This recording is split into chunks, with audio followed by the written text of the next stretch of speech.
ओम श्री गुरु सत्ताय नमः।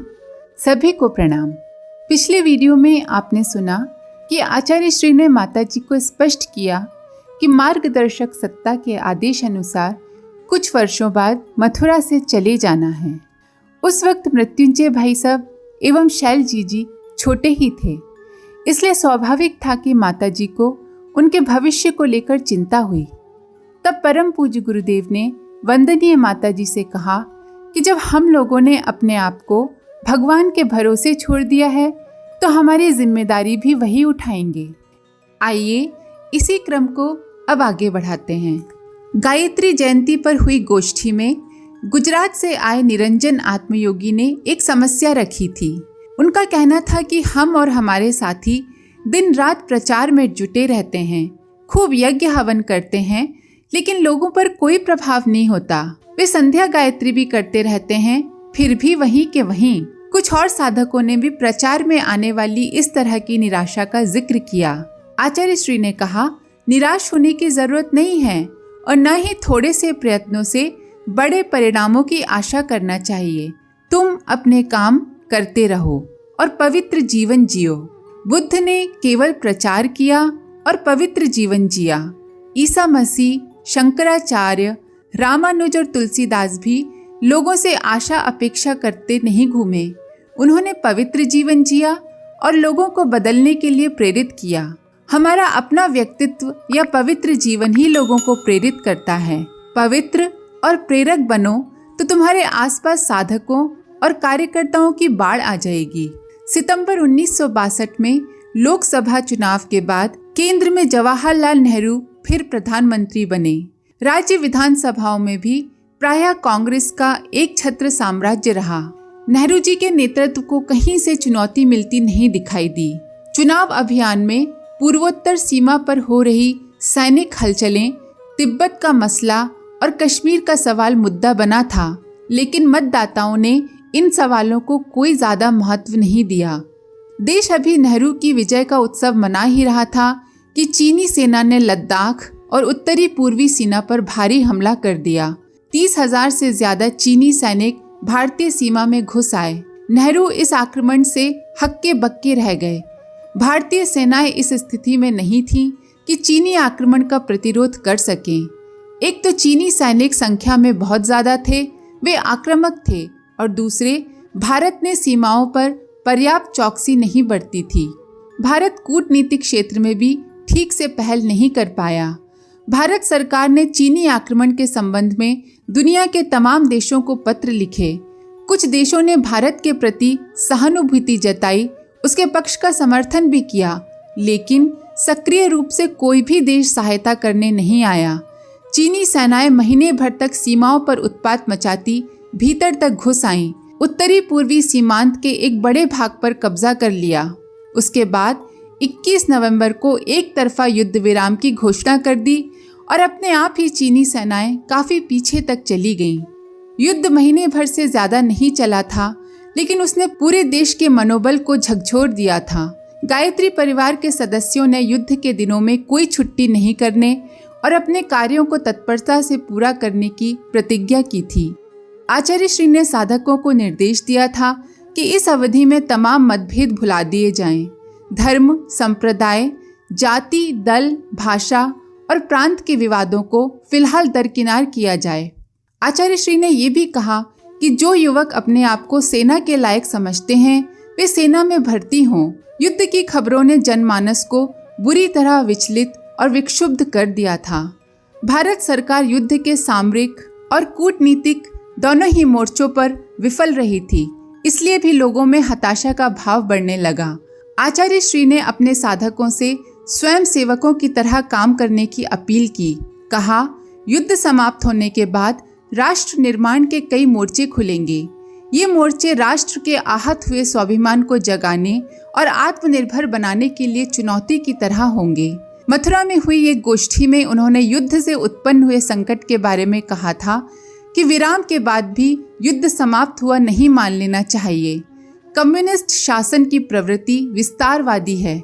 अखबारों में छप रही खबरों और विश्लेषणों से स्पष्ट होता है कि चीन सीमा पर अपनी सैनिक हलचलें बढ़ाएगा और ठीक वैसा ही हुआ। चीन ने पश्चिमी क्षेत्र में 7 असैनिक चौकियां स्थापित कर ली।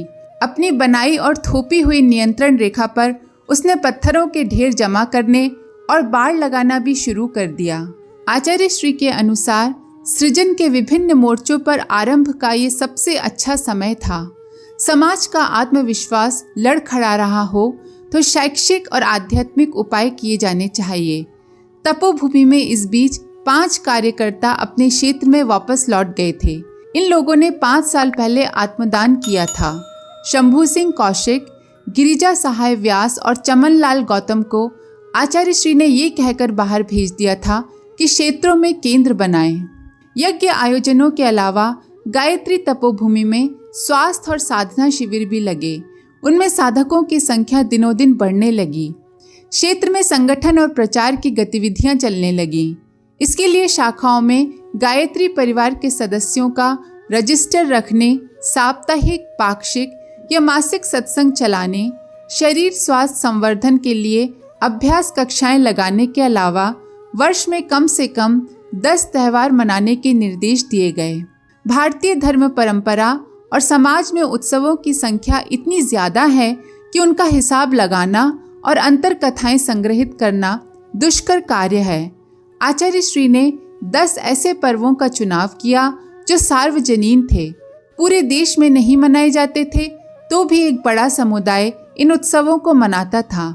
ऐसे 10 पर्वों में श्रावणी, कृष्ण जन्माष्टमी, विजयादशमी, दिवाली, वसंत पंचमी, शिवरात्रि, होली, रामनवमी, गायत्री जयंती और गुरु पूर्णिमा के नाम थे। आश्विन और चैत्र की नवरात्रियों को भी उत्सव और साधना पर्व के रूप में सम्मिलित किया गया। धार्मिक वातावरण में होने वाले कार्यक्रमों में एक व्यवस्था संस्कारों को लेकर भी थी। शास्त्रों में 16 संस्कारों का विधान किया गया है। आचार्य श्री ने 16 में से 10 संस्कार चुने और उन्हें लोकप्रिय बनाने का कार्यक्रम दिया। इन कार्यक्रमों में पुंसवन, नामकरण, अन्नप्राशन, मुंडन, विद्यारंभ, यज्ञोपवीत, विवाह, वानप्रस्थ, अंत्येष्टि और मरणोत्तर संस्कारों को लोकप्रिय बनाने पर जोर दिया। 16 में से 10 संस्कार चुनने के लिए आचार्य श्री का कहना था कि सभी संस्कार आवश्यक हैं। मनुष्य की चेतना और प्रकृति पर उनका प्रभाव पड़ता है, लेकिन अभी हम 10 संस्कारों को ही चुन रहे हैं। उन्हें मनाना सुविधाजनक है। फिलहाल उन्हें ही पुनर्जीवित किया जाए। गायत्री परिवार के कार्यकर्ताओं को स्थानीय स्तर पर कुछ रचनात्मक कार्यक्रमों की जिम्मेदारी भी सौंपी गई। इन जिम्मेदारियों में शिक्षा का प्रचार, स्वास्थ्य सुविधाओं की व्यवस्था और लोक शिक्षण की गतिविधियां चलाने के लिए कहा गया। कार्यक्रमों या घोषणाओं को आचार्य श्री ने नए युग के निर्माण का अभिवादन कहा था। अभिवादन शब्द प्रयोग करने की दृष्टि यह थी कि नैतिक, सांस्कृतिक और आध्यात्मिक वातावरण में बदलाव तो आना ही है। उस परिवर्तन में सहयोगी बनकर नए युग का स्वागत किया जाए। अपनी ओर से कुछ प्रयत्न कर लिए जाएंगे तो स्वयं को अनुग्रहित और धन्य अनुभव किया जा सकेगा। ये धन्यता का बोध हर किसी को अनुभव करना चाहिए। गायत्री उपासकों को तो निश्चित ही। कुछ दिनों से आचार्य श्री के मन में साधक कार्यकर्ताओं का विचार चल रहा था। कुछ स्थानों से शिकायत आ रही थी कि कार्यकर्ता अपने आप को धार्मिक नेता की तरह पेश कर रहे हैं। उनका व्यवहार स्वयं सेवक का नहीं, सख्त प्रशासक का सा हो रहा है। परम पूज्य गुरुदेव के सहयोगी श्री कृष्णचंद्र भट्ट से आचार्य श्री ने चर्चा छेड़ी। भट्ट जी का कहना था कि कार्यकर्ताओं को जो सम्मान मिलता है वे उसे हजम नहीं कर पाते। उनका आचरण इसलिए दंभपूर्ण होता है। आचार्य श्री ने कार्यकर्ता की जिम्मेदारी और समाज में उनकी स्थिति को लेकर अक्सर आने वाली पेचीदगियों का जिक्र किया। माता जी से भी इस विषय पर चर्चा हुई। उन्होंने भी कार्यकर्ताओं के लिए अलग से शिविर रखने की योजना का समर्थन किया। ये परंपरा सी हो गई थी कि आचार्य श्री के मन में जब भी कोई निर्धारण जगते थे तो वे कार्यकर्ताओं से उसकी चर्चा करते। शाखाओं में काम करने वाले साधकों को प्रशिक्षित करने का जिक्र उठा तो आचार्य श्री ने कहा कि अपने आप को परमात्मा का सेवक मान लेना काफी है। किसी के मन में भली भांति ये बोध जगाया जा सके तो व्यक्ति कार्यकर्ता के रूप में चमत्कार कर सकता है। कार्यकर्ता के भीतर छिपी क्षमता और संभावना को जगाना जरूरी है। उस चर्चा में एक मोड़ यह भी आया कि कार्यकर्ताओं के लिए अलग से शिविर रखने के स्थान पर साधकों के शिविर में ही कार्यकर्ता छांटे जाएं। ये बात माताजी ने कही थी। उन्होंने कहा था कि छोटे मोटे कर्मचारी अधिकारी बन जाने के बाद लोगों में अहंकार, अभिमान का ठिकाना नहीं रहता। हमारे कार्यकर्ता स्वयं को ईश्वरीय योजना का अंग, उसके अधिकारी और प्रतिनिधि नहीं मानेंगे तो यही होगा। अभिमान से लोगों के दिमाग फिर जाएंगे। ज्यादा अच्छा ये है कि हम साधकों को ही युग निर्माण के काम में लगाएं। उनमें विनय, साधना का बल और आंतरिक शक्ति का जागरण होगा। ये ज्यादा उपयोगी होगा। माताजी की इस बात को आचार्य श्री ने भी महत्व दिया और अगले दिनों विभिन्न तरह के साधना शिविर चलाने की योजना बनी। इनमें जप, तप, अनुष्ठान, चांद्रायण, योग, नवरात्र आदि शिविरों का निर्धारण कर लिया गया। साधक जप, ध्यान और उपासना आदि में मन लगाएं। इन शिविरों में लोक व्यवहार सिखाने पर भी जोर दिया गया। उद्देश्य यह था कि कार्यकर्ता लोगों के पास जाएं तो उन्हें अपने सामने विद्यार्थी, शिष्य या कनिष्ठ साधक नहीं समझें। जिनसे संपर्क किया जा रहा है उन्हें अपना इष्ट और आराध्य माने। आज के लिए इतना ही। आप सभी का धन्यवाद। ओम शांति। हमारे YouTube चैनल को सब्सक्राइब करें और बेल आइकन को दबाकर ऑल पर क्लिक करें ताकि नोटिफिकेशंस आपको मिलती रहें।